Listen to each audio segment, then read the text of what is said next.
Hi, I'm Joel Richardson, and this is The Underground.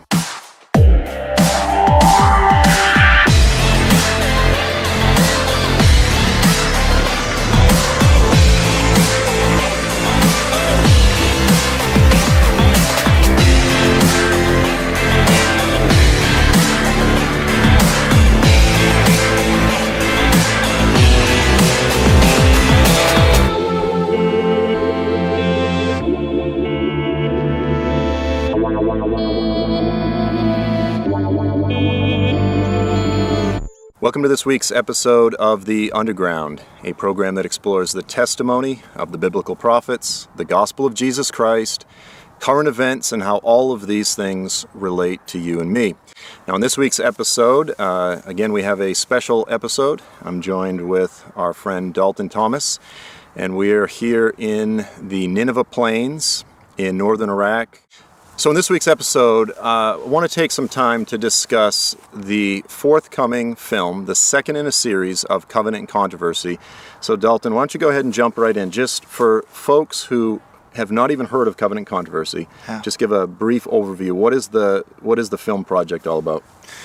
Well, how about I share a little bit of the backstory first, because I think that's important, because I don't know how many years ago it was now, because I'm bad at math, but just around 2013, we actually shot a standalone film called Covenant and Controversy. And we got to the end of the film, and I felt like, I don't think this should just be a film, because this is such a notoriously difficult subject. And I felt like we were, the issue of Israel is such a... it's like the ocean, like in terms of it's how deep it is and how vast and wide it is in terms of its meaning, its implications, theologically, missiologically, ethically, on so many levels. It's such a huge subject. And so we actually deleted it, and we said, let's take a step back and take a few years to process a broader perspective on this issue, and let's do a series that's pre-written, per se, in terms of the main themes of where we want it to go. So after dialoguing about it as a team with our core team, and praying through, what's the best number of films, we knew we wanted it to be substantial films, not like short things, but substantial, meaty, choke on the meat kind of a project, because this issue, I think, demands something of depth and of responsibility and clarity.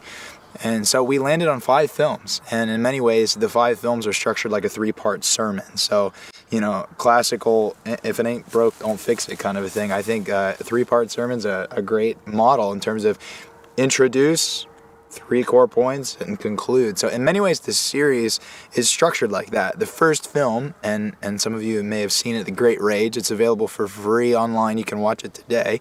I'd encourage you to do so. It's kind of the introduction. In many ways, it's where we set forth kind of, before we just jump right into the issue of Israel, let's think through what got us to this point. What's the backstory to this controversy, this covenantal controversy? And to get more to your question of what the film series is, it really is an exploration of the controversy over the everlasting covenant. Now, there's a lot of confusion, I think, in the body of Christ over this whole issue of new and old and everlasting and temporal passing away, obsolete, Hebrews, Romans, what is still standing, what is still valid, what has been eternally ratified, and what has been made obsolete, what has been rescinded or annulled or modified or abrogated. I think it's a big question.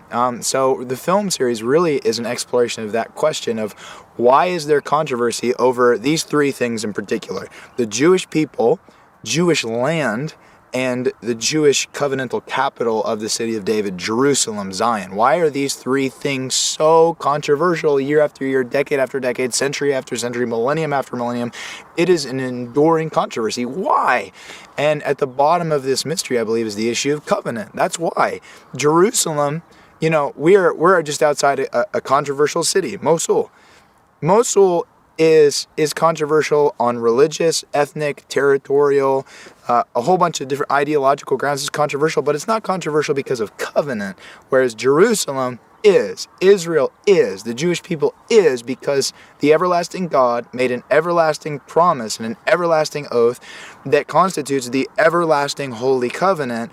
And that covenant, because of it, has become the target of the rage of the powers of the air, the nations of the earth, and the church itself. So we're about on October 1st, we're releasing the second film in the 5-part series. And the second film is in some ways the first point of the sermon in many ways. And we're going to go right to the heart of the issue of Jerusalem and why it's controversial. And I can't share much more about the rest of the series, though I can say that it's by the time this thing's over, I think it's going to be a very robust and nuanced and biblical and historical cinematic exploration of this whole issue of both covenant and the controversy that surrounds it. Yeah, it's definitely robust. I mean, I've written a book, on the issue of Israel and the Abrahamic covenant, Jerusalem, when a Jew rules the world. And even for someone like myself who has given myself to a lot of the complex, nuanced theological issues, as I work through the film, I go, this is, as you said, this is meat. This is not introductory information. Yeah. And there's a lot of, I think, some of the best voices in the earth that you've been able to bring together to speak into this issue. And so this is one of the things I think that everyone who sees the films will say is, one, this is not lightweight, simple material. This is not starter material. It's heavy, theologically rich material. But on top of it, the artistic quality and approach to the films is not something that you've taken lightly, that we've taken lightly, and I've just been blessed just to sort of sit back and watch a lot of this unfold. I know this isn't the primary thing that you want to talk about, but touch on, for those who saw the first film, The Great Rage, which is dealing with the enduring legacy of anti-Semitism. Mm-hmm. Now we're shifting to The City of the Great King, which is dealing with Jerusalem, and as you said, why is this city the center of global controversy on so many levels? Just talk about the difference between the sort of the artistic flavor of the two films. Right. I mean, these films, they are, the number one criticism I think we're going to get from the films is that they're too dense and that they're too long. And I think that's a good thing, because there's a lot of information out there that I think scratches the surface but doesn't go deep. So, I had a friend a few months ago say, hey, man, of another film, referring to another film, actually Sheep Among Wolves, that you and I made. And he said, man, I loved it, watched the whole thing. And then I tried to watch your other one. I got halfway through it and it was just too much, so I didn't finish it. And I thought, that's okay, because I would rather, because this issue, I view it like this, like gold, like if you're going to go find gold, you don't bring a rake. You can't just kind of casually rake it. Oh, I found a bunch of gold. And I think the issue of Israel, a lot of people are approaching it that way. Like, I'm just going to bring my rake and kind of mine through the newspaper and kind of shallow, sentimental blogs on the internet, and I'm going to come away with clarity. And the reality is, no, we're going to have to dig. It's going to take time. Yeah. And I think, for a generation that can sit and binge watch Netflix, and you can power through 8 hours of television, if you can't sit down for an hour and a half and watch something about eternal significance, now the burden is on us to create something that can hold the attention of someone for that long. But I think as well, we need to own up to this whole issue that, we're shallow, we're biblically illiterate, and we don't have discernment, which is why I think, to answer your question, this issue of Jerusalem is a pastoral crisis. Right. I think it's not... I'm swimming in the realm of missions, global missions, church planting, the proclamation of the gospel, making the name of Jesus, our King, famous in all the earth. That's my passion, that's my life. And I hear people all the time, it's like, oh man, I'm into missions, or I'm into the marketplace, or I'm into this, or I'm into that. I don't really have time for the Israel thing.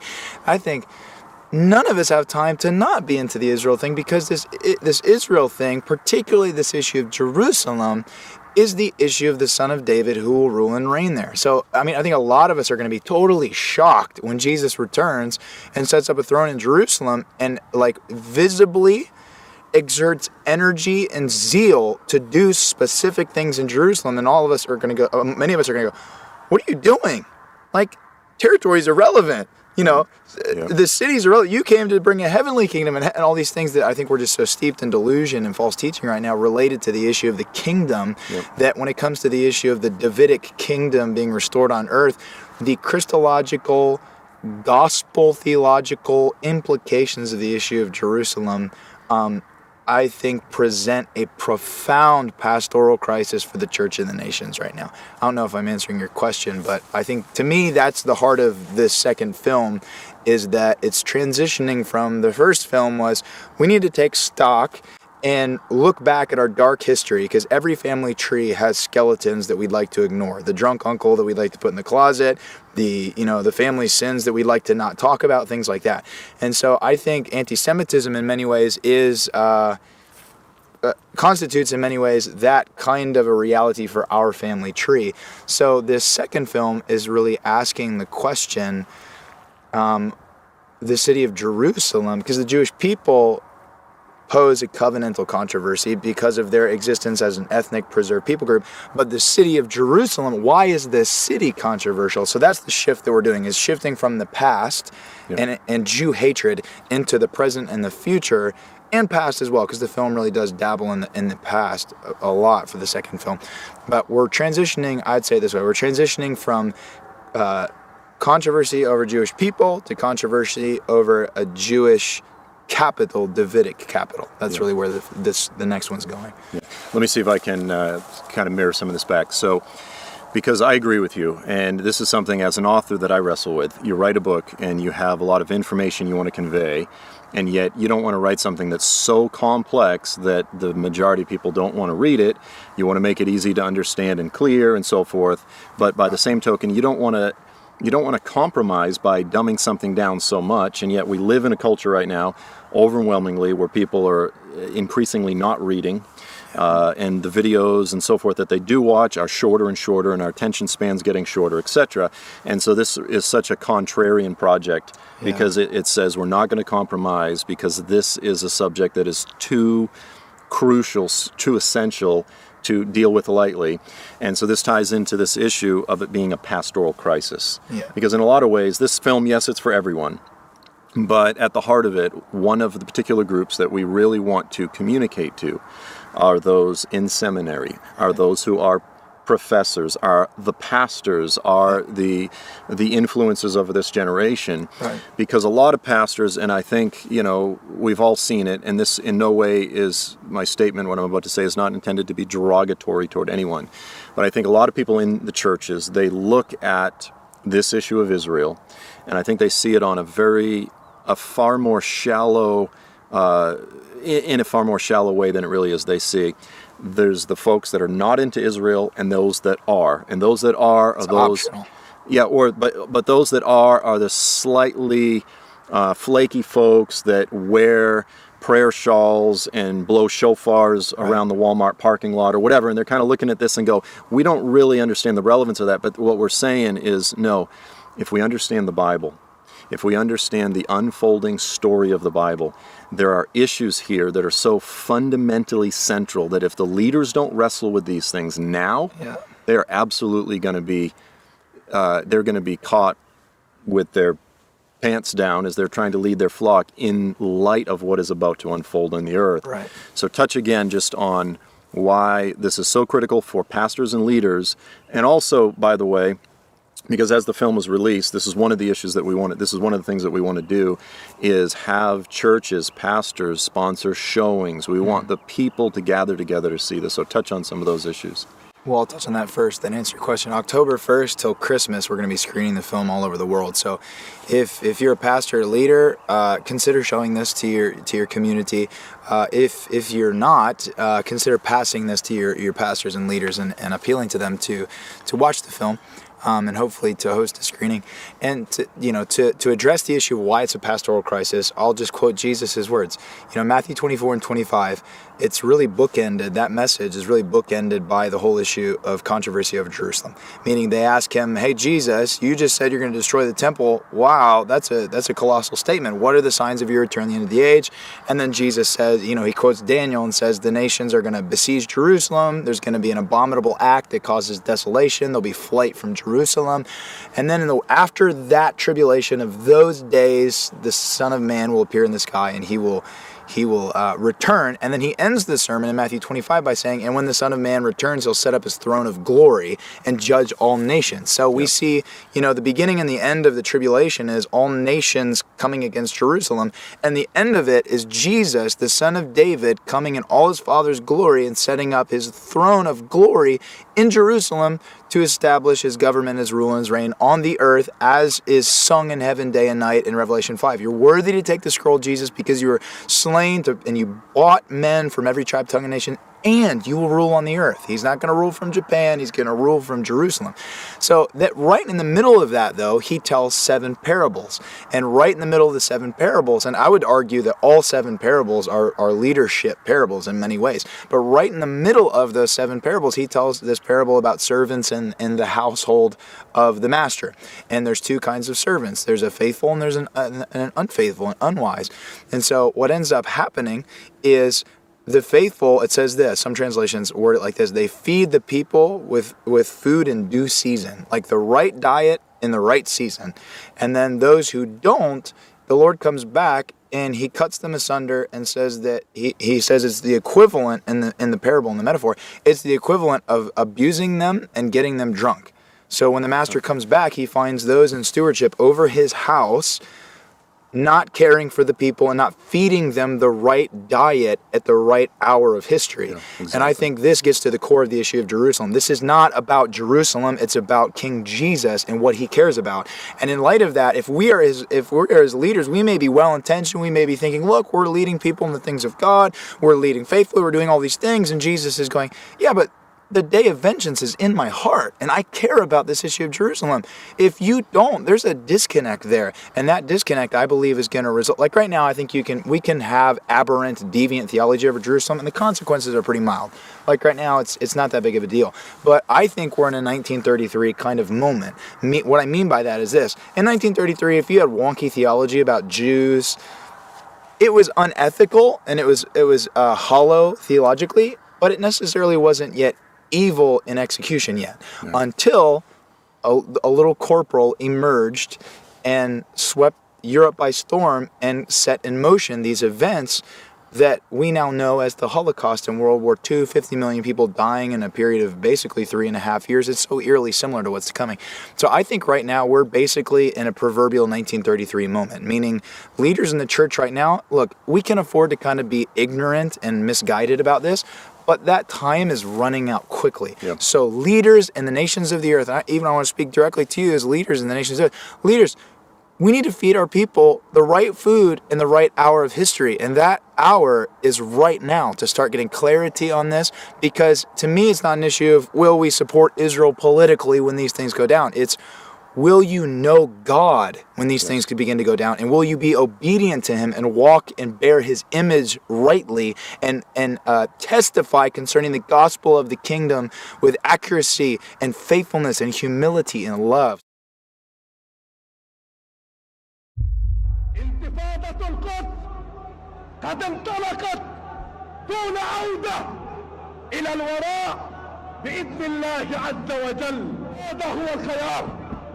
السكين هو الخيار. السكين هو معركة الدفة ومعركة القدس.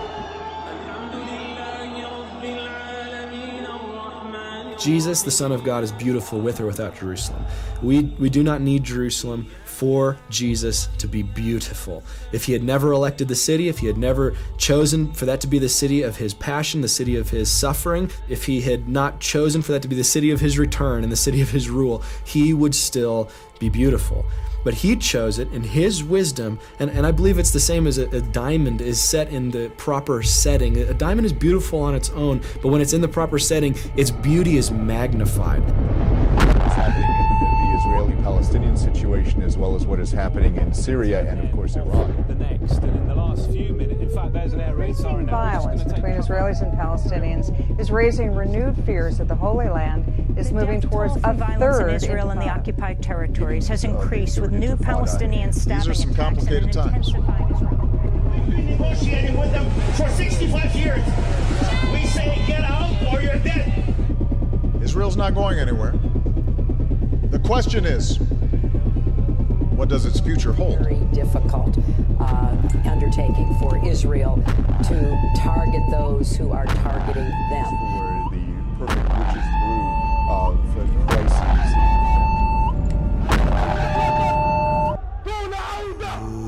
Oh come, Emmanuel.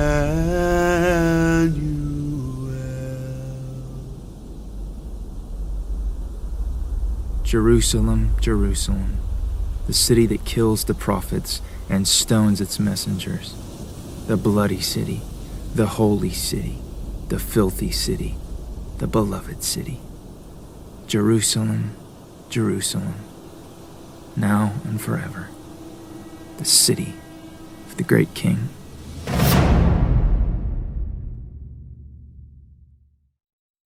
So listen, as folks are interested right now, they can go online, they can purchase it, to stream it, lay out the timeline. Yeah, so right now, the first film, The Great Rage, you can watch it for free, or you can purchase the special edition on Vimeo and soon Amazon streaming as well, where you get a lot of special features. So you'll get extended interviews, you'll get making of, lots of extra really cool stuff that I think is really valuable stuff. Or you can order the DVD. The second one will be that same way. We release all our films in the Covenant Controversy series for free after an 8-week period of a paid release. And the reason why we do that is to help cover costs of producing the film, which we all, out of our own pocket, basically fork out with the help of some trusted brothers and sisters who believe in this project. So what we do after the 8 weeks is we make it free. You can do whatever you want with it. Well, almost anything you want with it. And so October 1st, it will become available to stream on Amazon and on Vimeo On Demand with all the special features. And then December 1st, it will become available for free. DVDs are a little bit backed up because basically our whole production team lives in Iraq, and Iraq is not a very convenient place to run a production studio, turns out, if anyone was wondering that. So it's kind of backed up a little bit of the DVD process, but that will be available sometime in October. You can order the box set, which is 2 discs, special features and stuff as well. But the special features on the special edition of City of the Great King is going to be packed. It's going to be exponentially longer than the actual film is, and the film itself is almost 2 hours long. It's 1 hour and 53 minutes. So we've actually structured the film as in chapters, so it's kind of like a book. If you get done with one chapter and you're just done, stop it and come back and start the other chapter, you know. So we hope that this would be a gift to the body of Christ that would become increasingly relevant as the months and years roll on and we barrel closer and closer to the day of the Lord and the return of our King Jesus. Amen. Amen. So the other thing I want to hit before we part is how can folks go about if they want to set up, sponsor, spearhead a screening? Right. What's the ideal scenario for that? Yeah, go to covenantcontroversy.com and follow your way around until you get to the contact page and shoot us an email. Or if you have a good memory, covenantandcontroversy@faimission.org, and maybe we can put this on the screen or down below. And a screening could be a living room, it could be a campus, it could be a cafeteria, it could be a mega church, it could be a house of prayer, it could be a missions base. If you've got a group of people together, and there's 2 kinds. One that you just do yourself, and we'll give you the film and you show it in your context. Another one would be you fly one of our team in to come and be there for it, which we found has been really beneficial for communities to be there, to help field questions, to walk people through, because it is a pastoral issue. It's not like we're just dropping it and saying, there, it's a piece of art. No, this requires pastoral engagement and involvement. So we want to be a part of that. We have a team that will be traversing the nations of the earth and part of the screening tour. So if you would like to host one, man, that would be fantastic. So please email us and we'll help you out. Awesome. So folks, this I've had a chance to see the film beforehand, and again, this, as we said, it is a theologically rich piece of art. I mean, it really is a work of art. It's absolutely, I mean, the filmography is stunning, but the content is stunning as well. So we're excited to share it with you all. As you can probably see, the sun is starting to go down and we need to get on the highway. So this is about all the time that we have for this week. But as usual, we thank you so much for being with us. We look forward to seeing you next week. I'm Joel Richardson, and this is The Underground.